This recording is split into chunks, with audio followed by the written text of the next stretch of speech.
ಪದೇ ಪದೇ ಅದನ್ನೇ ಹೇಳೋಕ್ಕಾಗಲ್ಲ. ಬೆಳಗ್ಗೆ ನೋ ಚೇಂಜಸ್ ಎಂದಿದ್ದ ಯತೀಂದ್ರ ಮಧ್ಯಾಹ್ನ ತುಸು ಮಾತಿಗೆ ಶರಣು. ಎಲ್ಲರ ಹೇಳಿಕೆಗೂ ನಾನು ಪ್ರತಿಕ್ರಿಯೆ ನೀಡೋಕೆ ಹೋಗಲ್ಲ ಎಂದ ಸಿಎಂ ಪುತ್ರ.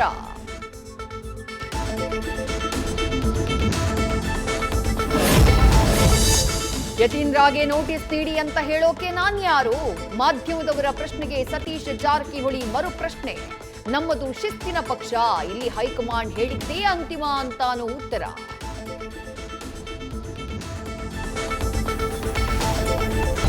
ಗಂಡ ಹೆಂಡತಿ ಮಧ್ಯೆ ಕೂಸು ಬಡವಾಯಿತು ಎಂಬಂತಾಯ್ತು ಶಿರಹಟ್ಟಿ ಜನರ ಕಥೆ. ಶಾಸಕ ಹಾಗೆ ಪಿಎಸ್ಐ ನಡುವಿನ ಗುದ್ದಾಟಕ್ಕೆ ರೈತ ಕುಟುಂಬ ಕಣ್ಣೀರು. ಚಂದ್ರೂಲಮಾಣಿ ಹಾಗೂ ಬೆಂಬಲಿಗರಿಂದ ದರ್ಪ ದಬ್ಬಾಳಿಕೆ, ಅವಾಚ್ಯ ಶಬ್ದಗಳಿಂದ ನಿಂದನೆ. ದರ್ಶನ್ ಅಭಿನಯದ ಡೆವಿಲ್ ಚಲನಚಿತ್ರ ಬಿಡುಗಡೆ ಸಂಭ್ರಮ. ಕೊಪ್ಪಳದ ಎಲ್ಲ ಚಿತ್ರಮಂದಿರಗಳ ಮುಂದೆ ಕುಣಿದು ಕುಪ್ಪಳಿಸಿದ ಅಭಿಮಾನಿಗಳು. ಸಿನಿಮಾ ನೋಡೋಕೆ ಬಂದವರಿಗೆ ಉಚಿತ ಅನ್ನ ಸಂತರ್ಪಣೆ. ನ್ಯೂಸ್ ಫಸ್ಟ್, ನಿರ್ಭೀತಿಯಿಂದ ನಿಮ್ಮ ಪರವಾಗಿ.